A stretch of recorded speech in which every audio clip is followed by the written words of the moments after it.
E bom dia. Bom dia, pessoal. Então, vamos iniciar a nossa aula de hoje. Bom, meu nome é Kécio, para quem não me conhece, tem alguns visitantes, mas não novos, né? Então, bom dia, pessoal. Hoje, a nossa EBD ela vai tratar do capítulo 5 do livro de Daniel. E nesse capítulo 5 a gente tem um dos eventos assim mais... Não sei se o mais, tem vários eventos fantásticos na Bíblia, mas é um evento bem dramático das revelações que Deus trouxe através do profeta Daniel. E foi um profeta que trouxe a profecia e viu o início do seu cumprimento ainda em vida, né? Veremos que Deus, Ele nos julga não apenas pelas nossas ações, mas também pelas intenções dos nossos corações.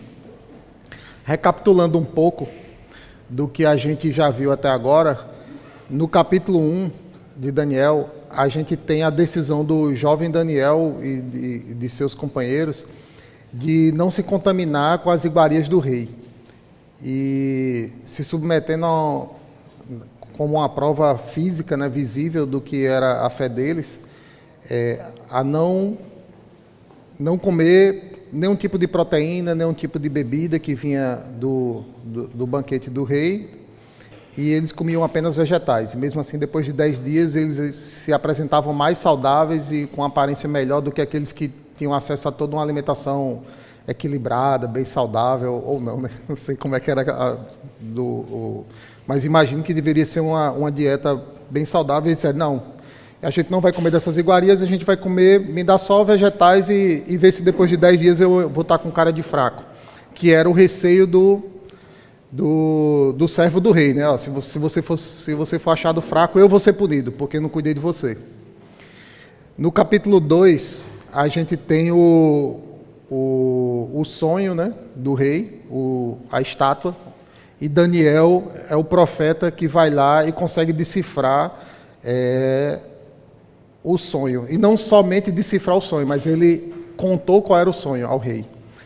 Quando os adivinhos e os encantadores do reino da Babilônia, eles não conseguiam fazer aquilo ali, mas Daniel, o profeta do Deus Altíssimo, além de ter a revelação de Deus qual foi o sonho do rei, ele também deu uma interpretação. No capítulo 3, a gente tem a história da fidelidade de Sadraque, Mesaque e Abidnego, que são jogados numa fornalha, porque não se curvaram diante da estátua, eles rejeitavam essa adoração a outros deuses estranhos, e a gente tem aquele exemplo de fidelidade, onde uma fornalha foi acesa 7 vezes mais quente do que o normal, e eles foram jogados lá e caminharam lá dentro com o que foi dito um anjo. Alguns teólogos acreditam que pode ter sido o próprio Jesus que veio ali, conversou com eles, andou com eles, mas isso não fica claro nas Escrituras, fiquem abertos. Mas temos o exemplo da fidelidade, mostrado ali, onde aqueles que caminham com Deus, eles não são desamparados e são sempre cuidados pelo Senhor. No capítulo 4, a gente tem apresentado Nabucodonosor como o primeiro rei daquela potência que era a Babilônia, e o maior reino, o mais poderoso, e Nabucodonosor, ele, olhando para tudo que ele havia construído e toda a potência do seu reino, se envaideceu, e o Senhor quebrou o orgulho dele, né? Tirando-lhe as faculdades mentais, e ele passou a se comportar como animal e comia capim como um jumento. E aquela humilhação que ele passou o fez reconhecer quem é o verdadeiro Deus. E esse capítulo 4, ele é importantíssimo a gente observar para entender o capítulo 5. Então, Nabucodonosor, olhando para todo aquele poderio do reino dele, tudo que ele havia construído, ele de cima da varanda do palácio, ele perdeu sua consciência, né? E passou a andar como animal. E depois disso aí ele reconheceu quem era o verdadeiro Deus e se tornou crente no nosso Deus, né? Então ele foi humilhado e depois dessa humilhação reconheceu a Deus. E o capítulo 5 a gente vai ver que tem uma conexão direta com isso aí, onde Deus vai tratar com um novo rei, mas que o desfecho não é o mesmo, né? Então vamos orar para essa aula, pedir a Deus de que a palavra dele seja revelada e me use. Pai amado, obrigado, Senhor, pela oportunidade de estarmos aqui hoje. Obrigado porque a Tua palavra está disponível a nós. Ela foi revelada aos Teus profetas e escritas e disponibilizada em várias línguas, em vários estilos, para que a gente busque a compreensão real do que é a Tua vontade, Pai. Que nós compreendamos e entendamos e decidimos, Senhor, conscientemente seguir a Ti e a Tua vontade. Em nome de Jesus, te agradecemos. Amém. Então, vamos lá. Então, vamos entender um pouquinho aonde se passou aquela história, né? Então, já havia se passado aproximadamente 25 anos que Nabucodonosor ele morreu. E depois de Nabucodonosor, a gente teve uma sucessão de reis fracos. E chegando nesse ano aí, a gente tem informações aqui que são históricas, extra-bíblicas, de registros dos historiadores e de escavações que vieram depois. Então, a gente consegue saber até a data exata e comprovada com outros registros extra-bíblicos.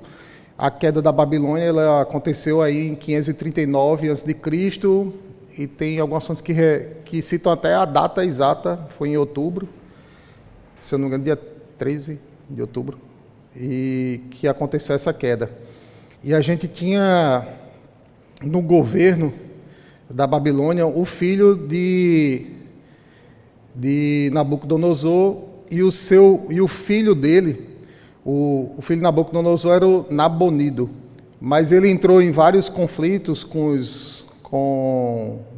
os líderes espirituais, os encantadores, e ele passou a adorar um Deus que não era o principal, então ele ficava afastado da sede do governo, que era a Babilônia, e quem governava a Babilônia era Belsazar, que é o personagem principal desse capítulo 5.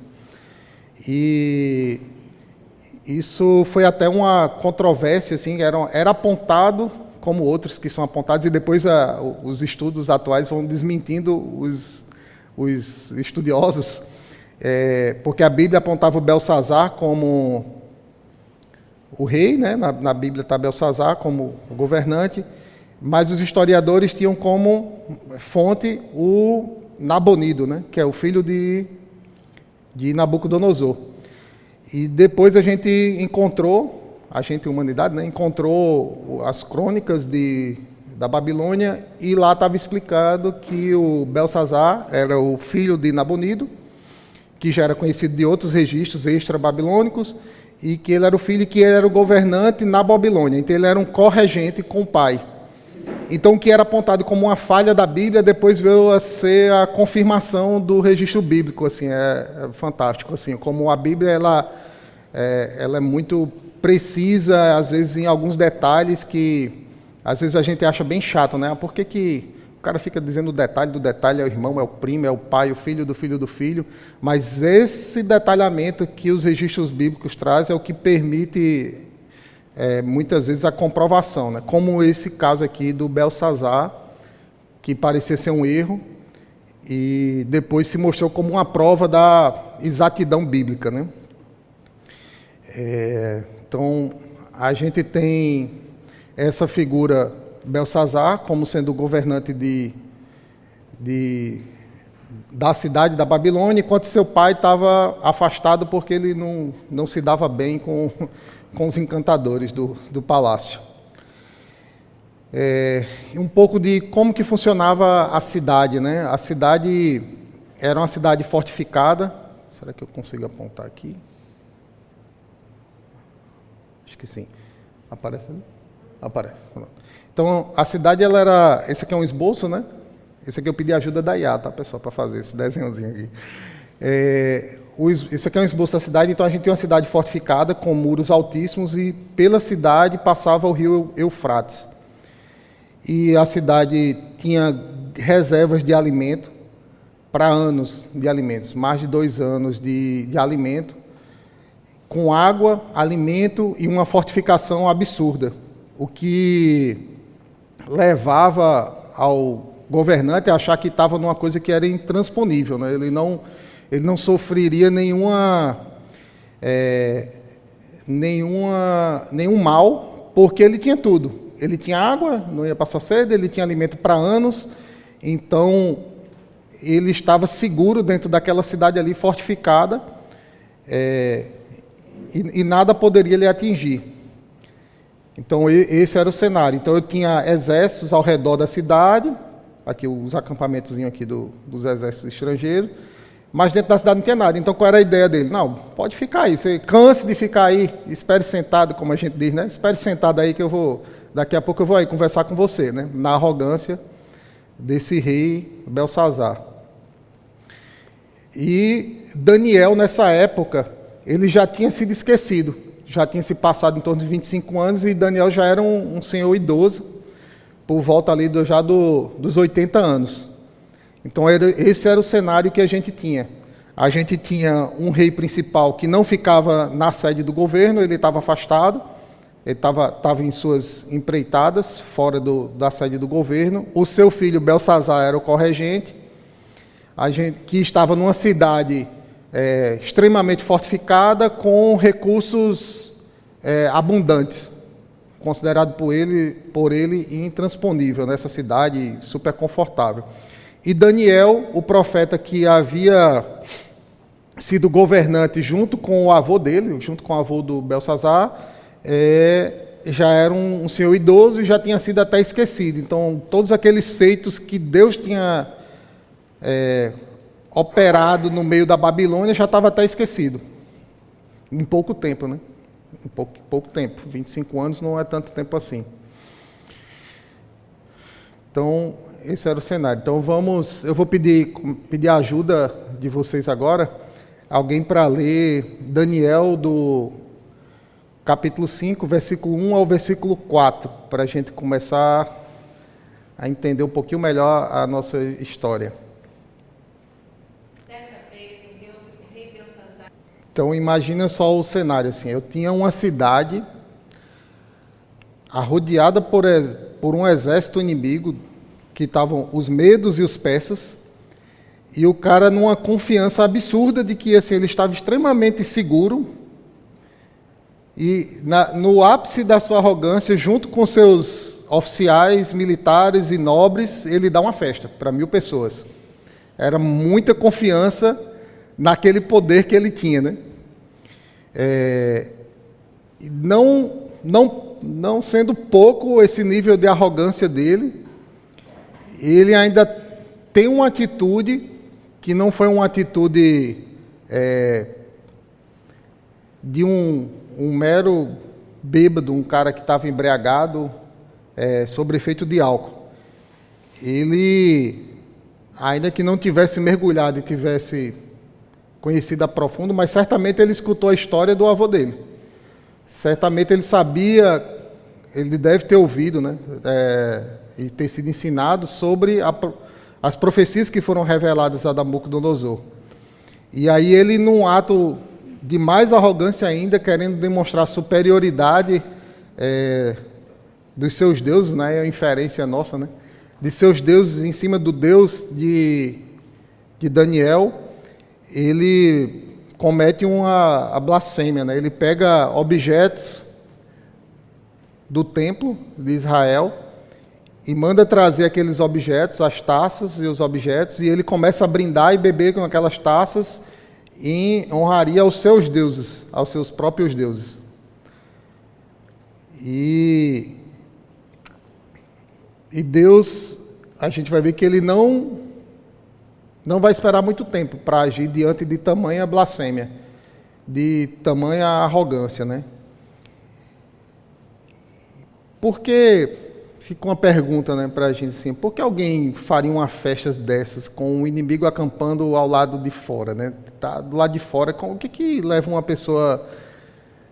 É até meio absurdo, parece história... uma história em quadrinho, né, assim. Mas os relatos históricos falam que é assim mesmo, né? Os relatos de Heródoto e outros, e as próprias crônicas dizem que quando o exército entrou, ele não teve nenhuma dificuldade. Estava todo mundo bebendo e não esperava isso, né? Então, o que leva a isso? O que leva uma pessoa a ter um comportamento desse tipo, né? E outra coisa que é importante a gente pensar assim, o que revela sobre a índole do Belsazar, onde ele depositava tanta confiança de que no meio de um cerco militar ele fazia uma festa. É isso mesmo. Assim, no mundo nosso atual, a gente não imagina isso. Um país que está em guerra, como a gente tem notícias hoje, o seu governante fazer uma festa. Excesso de confiança. Aonde ele está depositando a confiança dele, né? Onde ele deposita a confiança dele. Então, esse é o cenário, né? Então, ele faz uma provocação deliberada, o Belsazar faz uma festa com seus nobres, esposas, concubinas, ele traz os objetos sagrados do templo para blasfemar contra Deus, e ele, com esses objetos, faz louvor aos seus deuses, né, brindando em honra dos seus deuses. Então, Deus, de imediato, ele vai interromper a festa. Então, quem pode me ajudar agora lendo do versículo 5 ao 9? Mas de repente apareceu... Olha que cena, né? Então, a gente tem um rei extremamente arrogante, se achando invencível, e assim, imediatamente após ele começar a brindar com as taças, Deus vai lá e manda uma mão, e não é num lugar escondido não, tenta imaginar a cena, né? É num castelo, com tochas iluminando, e no lugar que todos podiam ver, aparece um dedo escrevendo na parede de reboco, e escrevendo palavras, e o rei se apavora. Aquele cara extremamente poderoso, ele dá dá um medo tão grande que suas pernas batem, né? Os joelhos batem um no outro. Provavelmente o medo deve ter sido tão grande que aconteceu outras coisas também, né? Sabe que dá esses problemas, né? De piriri e tal.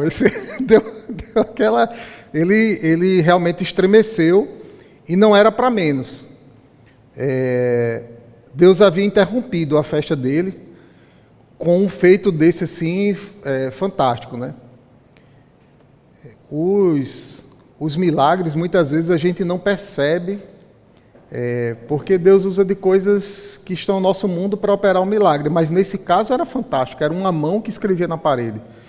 E o rei sabia que aquilo ali não era à toa. Ele percebeu, eu fiz besteira. Eu imagino que ele caiu a ficha, né?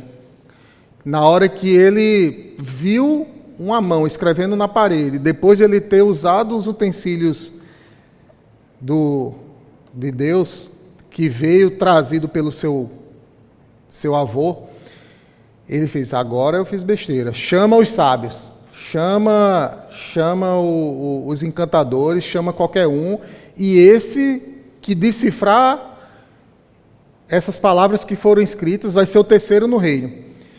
Esse é outro detalhezinho que serviu de prova de que os registros de Daniel eram verídicos, nesse detalhe de que está registrado por Daniel de que seria o terceiro no reino. Por que seria o terceiro? Porque o primeiro era o pai dele, o segundo era ele, e o que vinha depois dele seria o terceiro, né? Parecia ser um erro também.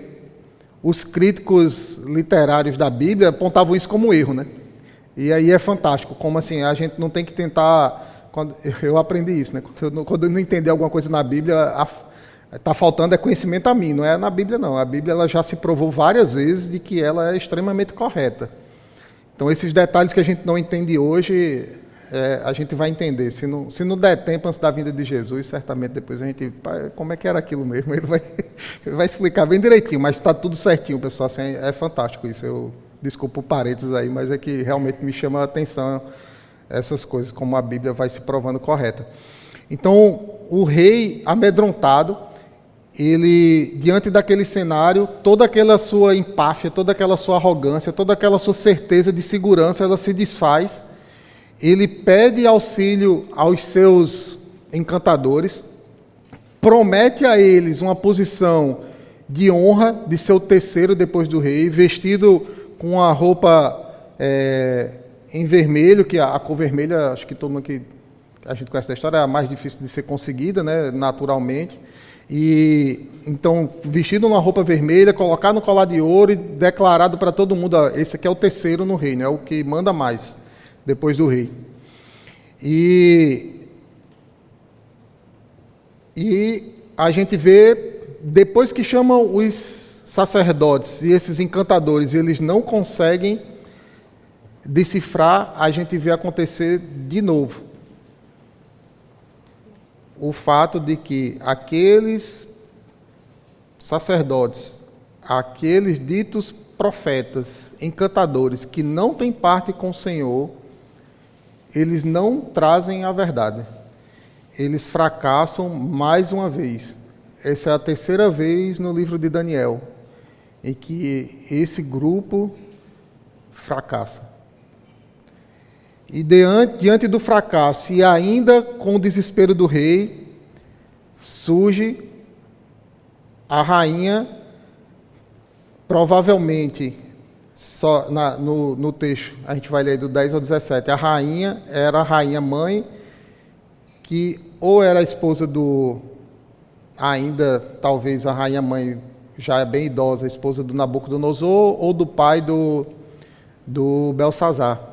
Então, a rainha que lembrava ainda de Daniel, ele lembra e pede para trazer Daniel. Diz, existe um homem que é servo do Deus verdadeiro, Deus dos deuses, e ele vai saber interpretar.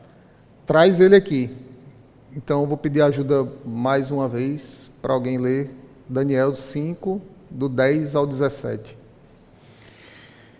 Então, depois do fracasso dos encantadores e sacerdotes do reino da Babilônia, a rainha, e aí vem o detalhezinho que aí os teólogos entendem que ela era a rainha-mãe, porque ela diz, escutou os gritos do rei. Provavelmente ela não estava na festa, né? Já era uma pessoa de mais idade e não estava naquele banquete, e na bebedeira, na algazarra ali que estava sendo feita.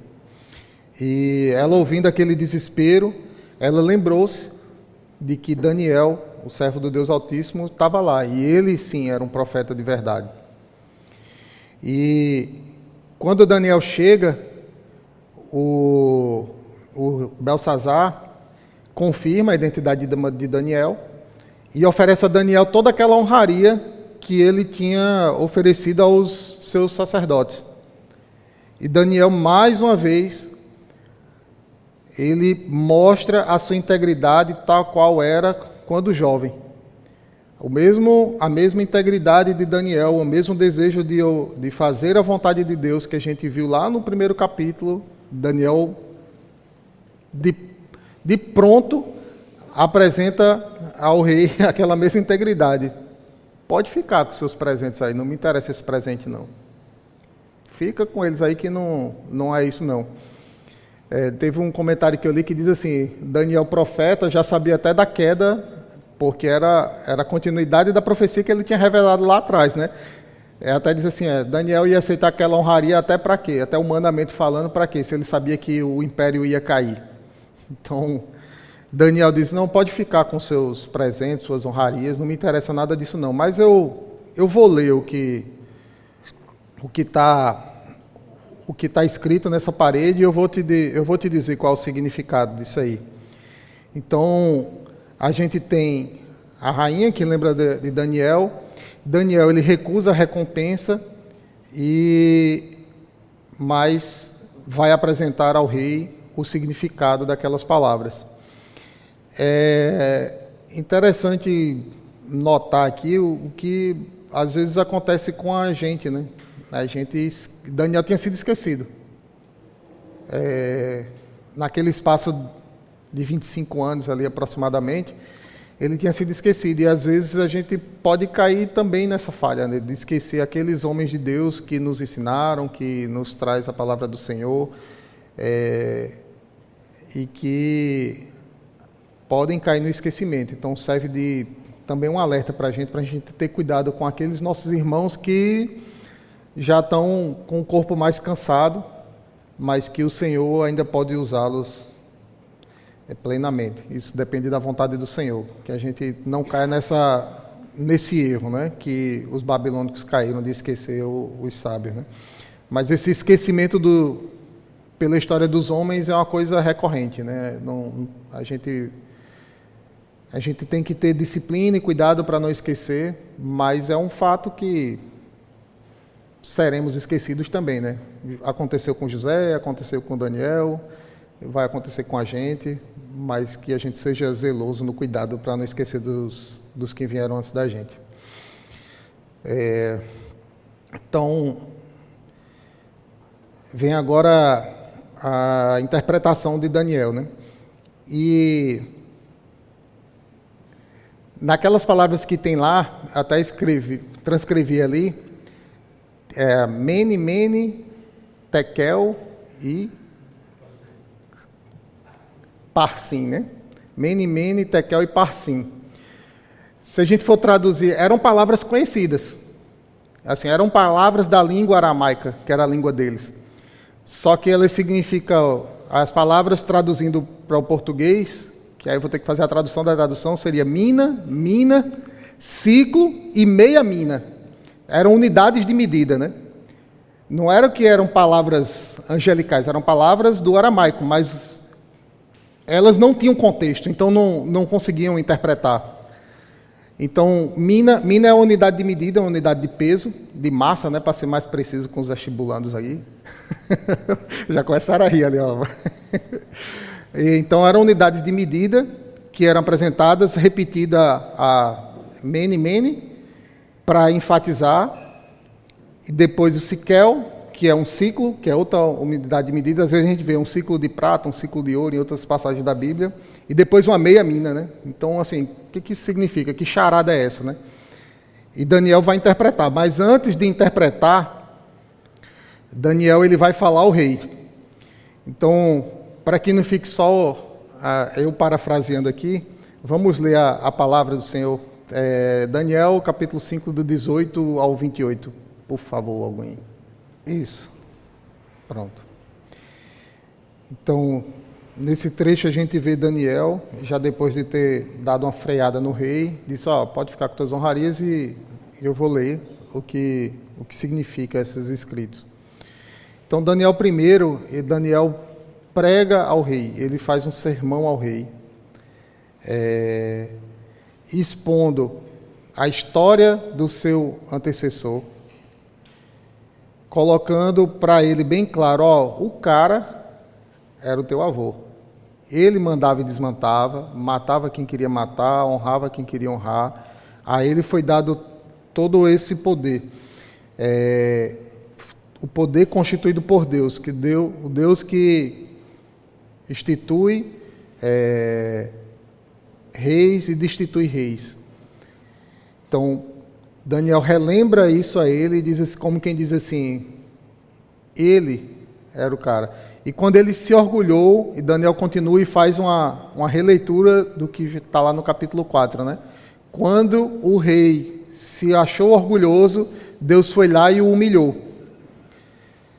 Deus foi lá e o humilhou, tirou a consciência dele, ele andou como animal, dormiu ao relento, comeu como animal, como capim, e, tendo sido humilhado, reconheceu o Deus Altíssimo e foi restituído. Ele foi restituído a consciência e o reino. Mas você, Belsazar, você sabendo de toda essa história, você sabendo de tudo que tem acontecido, você sabendo quem é o Deus verdadeiro, em vez de reconhecer o seu lugar, você resolveu blasfemar contra Deus.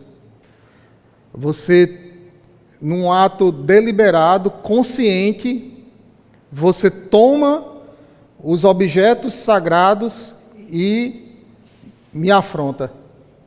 Afronta o Deus. Então, por conta disso, você está sendo julgado. E o julgamento de Deus, ele foi assim, imediato, né? Assim, o Belsazar pegou as taças e, na sequência, mãozinha escrevendo na parede e vindo a sentença, né? De que ele foi medido, foi pesado e achado em falta, e agora ele estava sendo destituído. Então, Menel, Siquel, Persim. E depois ele fala Pérez, né? Aí é porque Pérez é o singular e Persim é o plural, tá, pessoal? Mas, então foi dividido. Então ele foi pesado, foi achado em falta e ele está sendo destituído da sua posição. Pessoal, meu slide parou de funcionar aqui, pessoal. Estou tentando. Eu vou. Agora. Desculpa aí. Pronto. Então, a gente tem agora o Daniel apresentando essa sentença a Belsazar, e Deus colocando a sua sentença de forma bem pesada sobre Belsazar. E aqui a gente tem o âmago do problema, né? É o coração. É aquele pecado que ele é feito de forma consciente.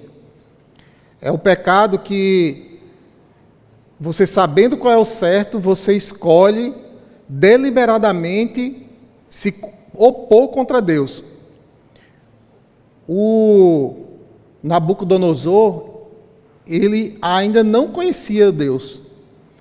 E Deus se apresentou a ele, o humilhou e ele reconheceu a Deus. No caso de Belsazar, Belsazar já tinha a história, ele já tinha o conhecimento de quem era o Deus verdadeiro. E ainda assim, faz como alguns jovens. Esse pessoal mais velho aí não entende de nada não. Isso é besteira, isso é história da carochinha. Então ele resolve ignorar e afrontar a Deus. E Deus leva muito a sério a blasfêmia contra o nome dele. A ignorância, o que a gente percebe da leitura da Bíblia, de que a ignorância do conhecimento de Deus, ela é tratada diferente de quem tem a consciência, de quem tem a informação correta e decide errar. Então fica o aviso para nós, né? De que nós que conhecemos a palavra do Senhor, nós seremos pesados conforme o nosso conhecimento. Então o pecado de Belsazar não foi uma falta de informação. Ele tinha um testemunho vivo de uma história recente, o que agravou e muito a culpa dele, né?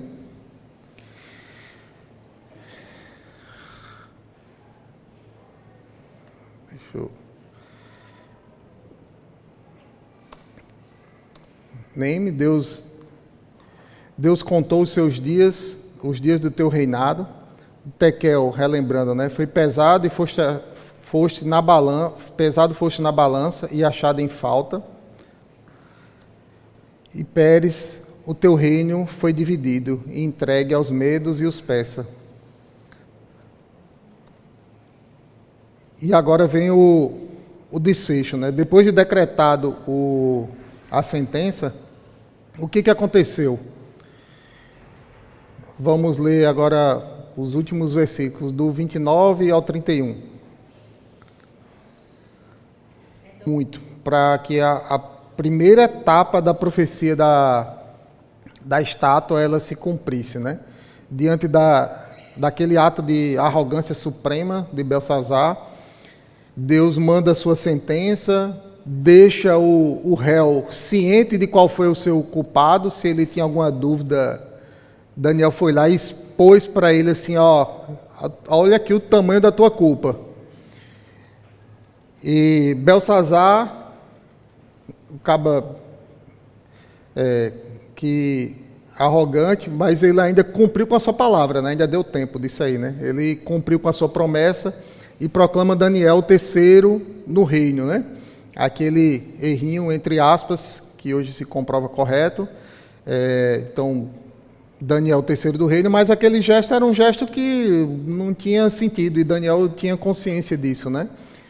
De que serviria ser o terceiro de um reino que ia ser destituído, né?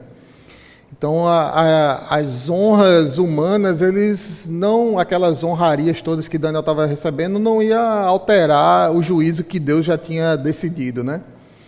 E no versículo 20, no versículo 30, ele fecha com a sobriedade própria do nosso Deus. Naquela mesma noite, Belsazar, rei dos babilônios, foi morto, e Dario, o Medo, apoderou-se do reino. Então, muita coisa aconteceu no espaço de poucas horas, né? Assim, Deus manda sua sentença, esclarece sua sentença para aquele rei arrogante e executa a sua sentença. Numa cidade, aí relembrando aqui, está o desenhozinho aí, a figurinha mostrando um exemplo de como era a cidade, né? O rio seco, e aí vem um pouquinho do que é relato histórico, que não está na Bíblia, né? Como que aqueles exércitos que estavam fora, eles conseguiram entrar naquela cidade fortificada. Então, o rio Eufrates, que passava pela cidade e abastecia a cidade com água, ele foi desviado. Então, o rio foi desviado a água, baixou-se o nível do rio, e aí os exércitos entraram tranquilamente na cidade. Então, esses são os registros do lado dos vencedores da história, né? O lado vencedor da história lá foi contado por Heródoto e Xenofonte. E aí tem esse registro de que os exércitos entraram tranquilamente pela cidade, na cidade, pelo leito do rio que tinha sido secado. Eu imagino que isso é uma coisa que eu acho que fiz na minha cabeça, né? A muralha, ela ficava, parte dela rente ao nível do rio, né? Ficava rente ao nível do rio, e aí você não conseguia entrar, porque o cara estava lá de cima. Se o cara disse, não, eu sou mergulhadorzão, eu vou passar por baixo. De cima a turma jogava pedra, jogava flecha, o que tivesse ali, e o cara não ia conseguir passar, estando o rio no seu nível normal. E aí a turma, nas táticas de guerra, né, encontraram essa solução. Se a gente desviar o rio, a gente vai baixar o nível, a gente vai entrar por baixo ali. E foi assim que a cidade foi tomada, e aquele império, na sua arrogância, comemorando, fazendo festa, todo mundo fora não estava em guarda, né? Foram pegos de surpresas e a cidade foi tomada. E aí entram algumas questões históricas assim, que o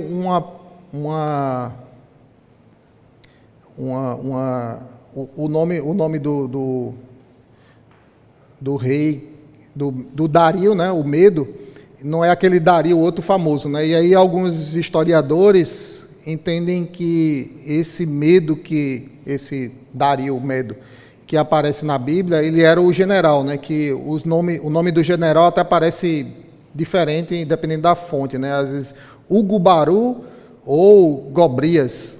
Então, o mais provável é que ele fosse o general que entrou na cidade, tomou a cidade, e depois que os registros históricos mostram que ele ficou sendo governante dessa cidade.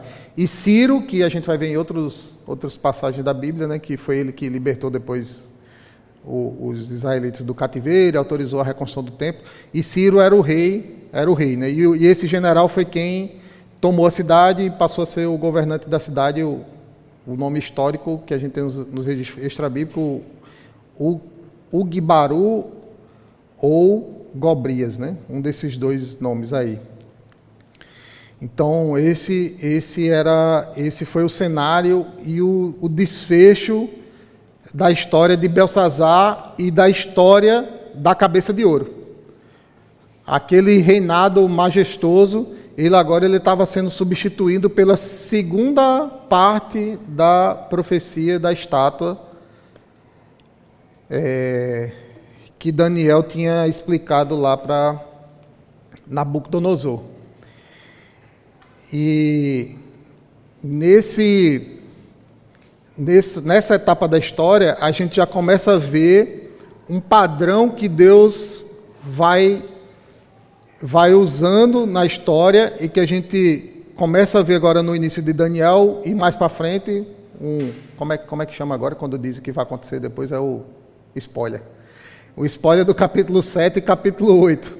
Então, Deus, ele humilha os reinos no seu máximo. Então, Deus derruba os reinos exatamente, os governantes exatamente quando está no seu auge, e não pela força dos seus rivais, mas pela sua própria decisão. E dessa forma, Deus nos ensina quem realmente está governando a história do mundo. O nosso Deus é soberano. Eu me lembro de conversas nossas aqui, às vezes, sobre o contexto político, eleitoral e tal, e a gente comentando às vezes, não interessa quem vai ganhar, quem vai ser o governante. A certeza que a gente tem que ter é que Deus é soberano e que Ele está guiando a história. Não quer dizer de forma alguma que a gente vai ser passivo e que a gente não vai ser participante dessa história, mas a certeza que a gente tem que ter é de que Deus é soberano, Deus governa, Deus escolhe quem Ele coloca e quem Ele tira. É isso que a gente tem que ter para confortando as nossas mentes, nossos corações.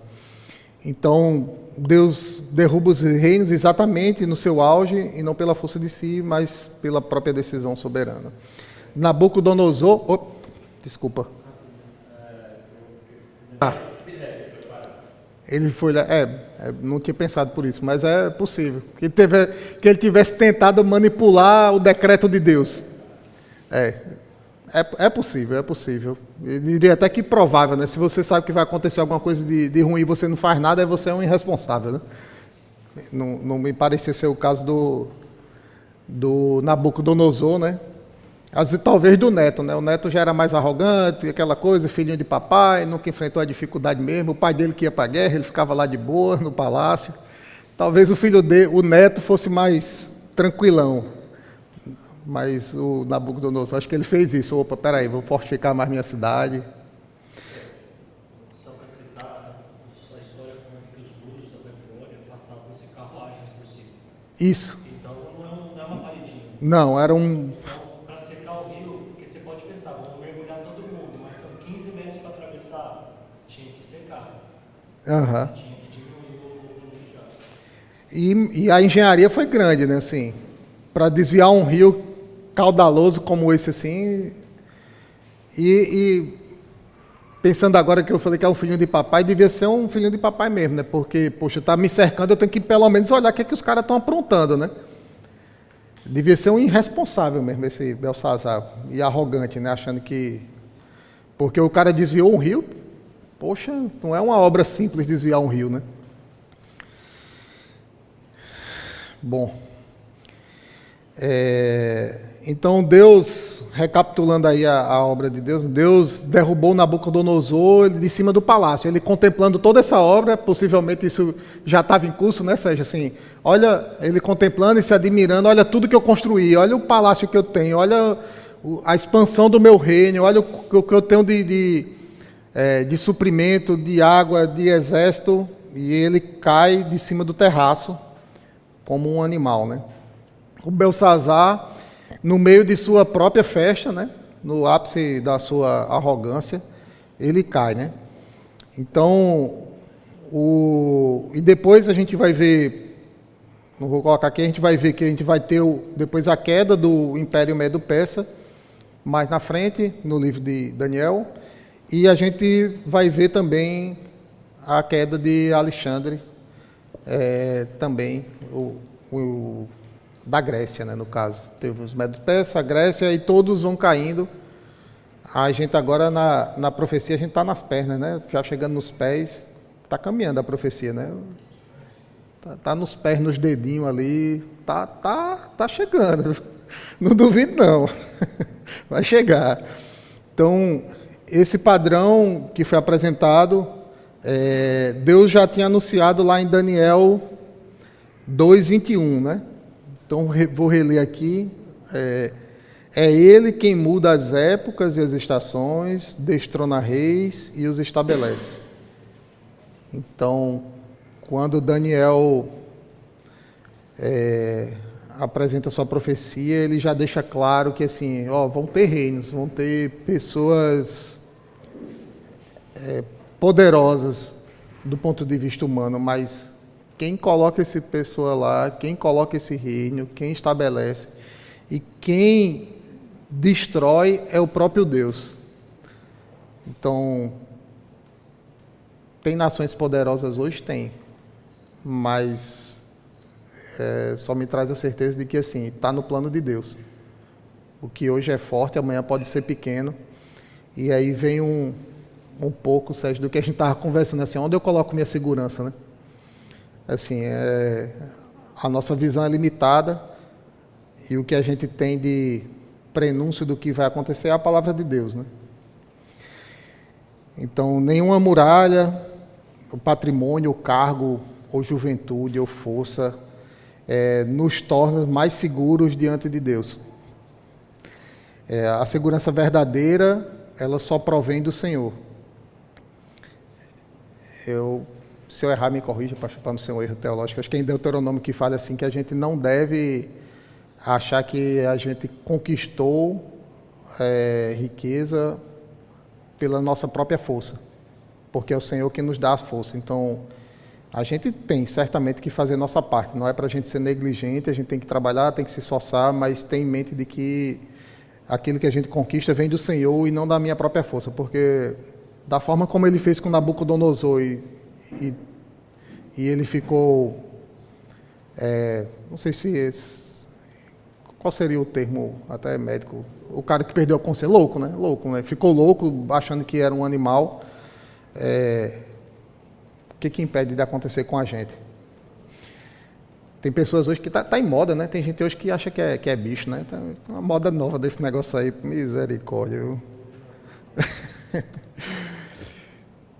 Então, vamos sintetizar aqui um pouco, né, do que a gente pode trazer de aprendizado dessa passagem, né?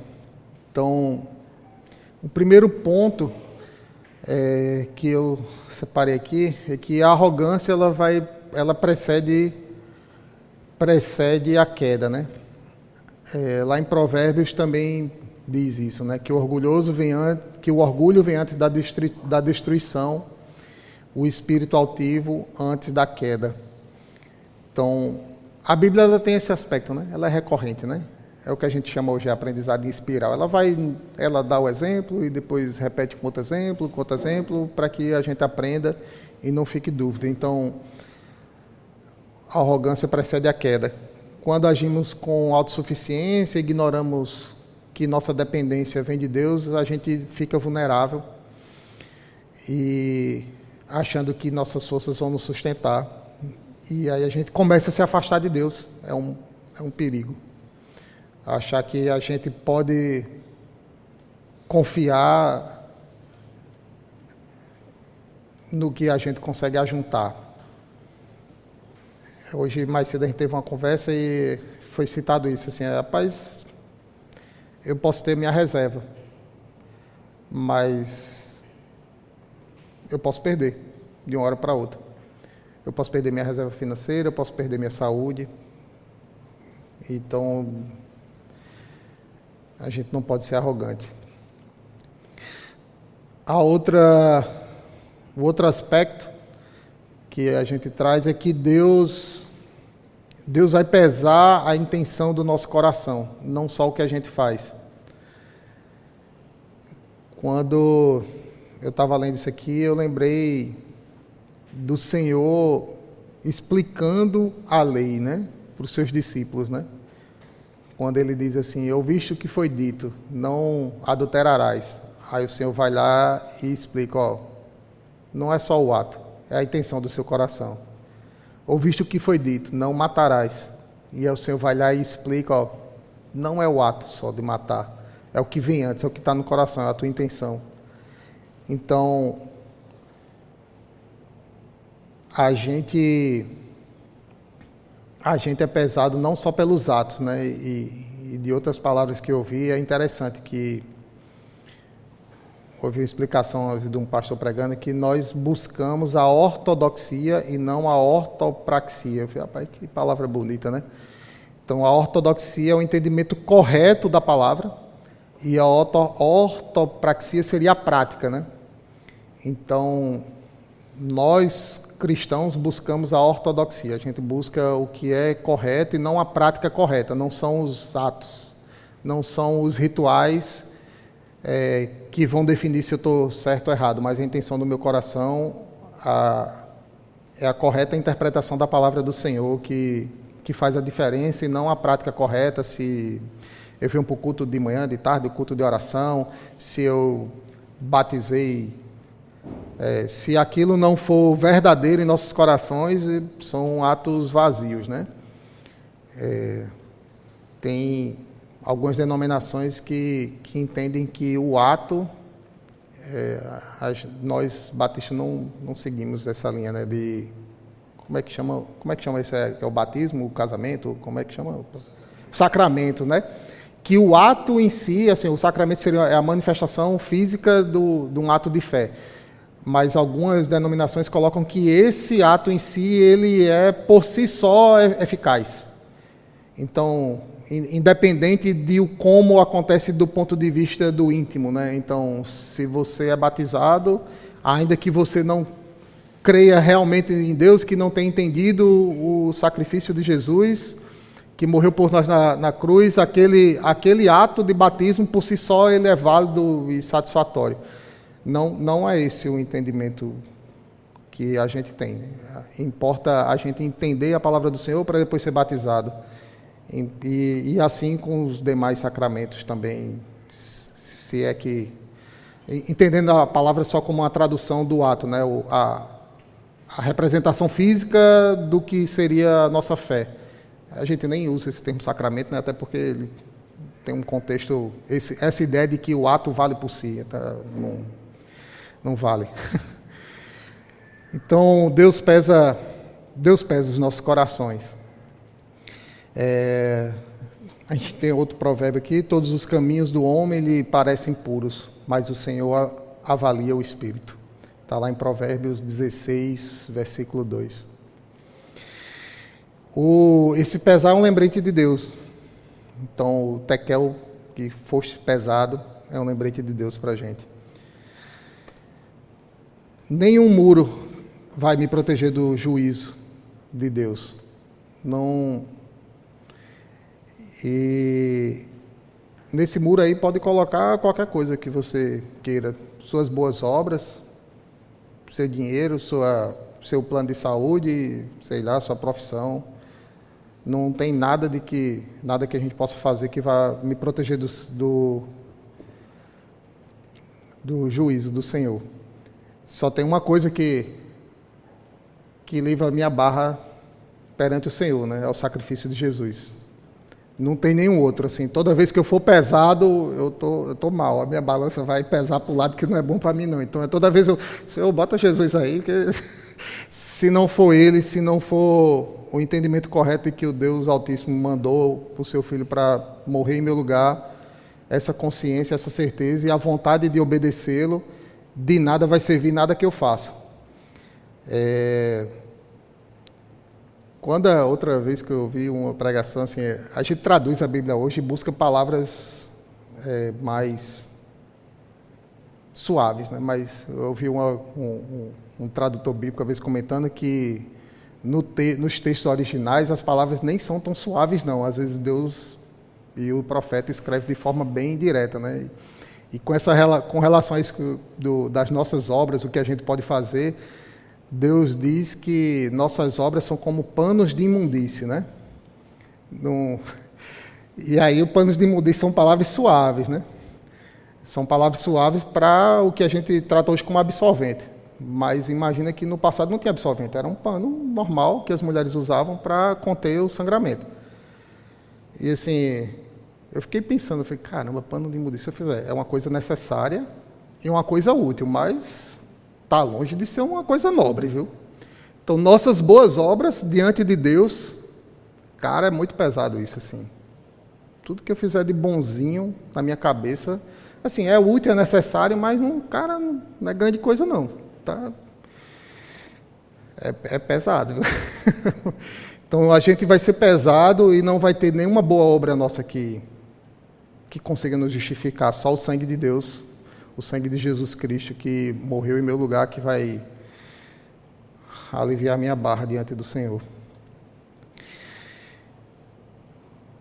Então, lá em Tiago diz assim, vocês nem sabem o que lhes acontecerá amanhã. Que é a sua vida. Vocês são como uma neblina que aparece por um pouco de tempo e depois dissipa. Então, Tiago dá outra pancada para a gente. Assim, a gente não é nada, a gente é um sopro, como a flor do campo, que de manhã está viçosa e de noite, de tarde está murcha. Então, a Babilônia, a Babilônia que era um grande império, foi encerrada a sua história assim numa noite, cara, numa noite. Então, e pecar contra a luz, que é o conhecimento da palavra de Deus, é mais grave. Então,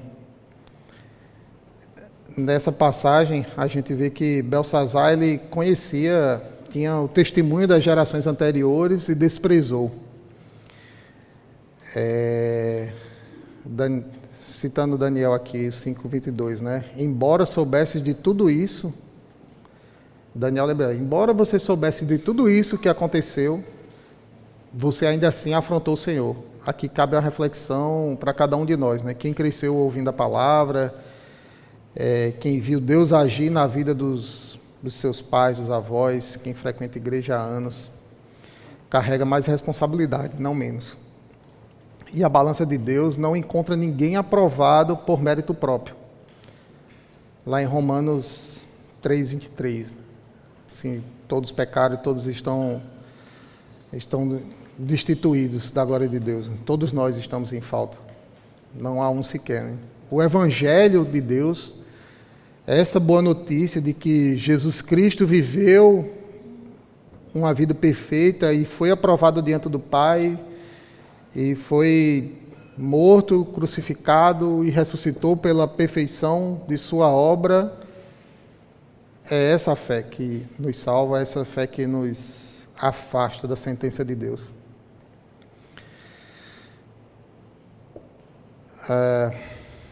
A resposta certa à palavra recebida não é a zombaria de Belsazar, nem a autoconfiança religiosa, mas a entrega incondicional diante de Deus e a fé em Jesus Cristo, o Cordeiro de Deus, que leva os nossos pecados sobre si. O que a balança de Deus, pergunta reflexiva para a gente, o que a balança de Deus revelaria sobre você hoje? Cristo é o único em quem nós somos achados aprovados. Então, a balança de Deus na minha vida iria me envergonhar. Iria me envergonhar, assim, não tem. Se eu achei que tinha alguma coisa boa para apresentar, assim, Deus tem um caminhão de outras tantas que me envergonhariam. Então, amados, vamos orar e agradecer a Deus pela sua misericórdia e nos humilharmos diante dele e da dependência dele. Pai amado, nós te agradecemos pela tua palavra revelada a nós por tantos meios, tantas versões de Bíblias, umas mais rebuscadas, outras mais simples de compreender, irmãos que prepararam, estudaram e se aprofundaram e nos explicam. Obrigado, Senhor, por trazer melhor entendimento a nós nesse tempo. E nós te pedimos, Senhor, humildemente, que abra os nossos corações e o nosso entendimento para entendermos a correta vontade do teu coração, para que nós sejamos ortodoxos, Senhor, nós sejamos para que nós compreendamos corretamente o teu desejo e que façamos a tua vontade, Pai, e não a nossa. É assim que oramos e te agradecemos, em nome de Jesus. Amém.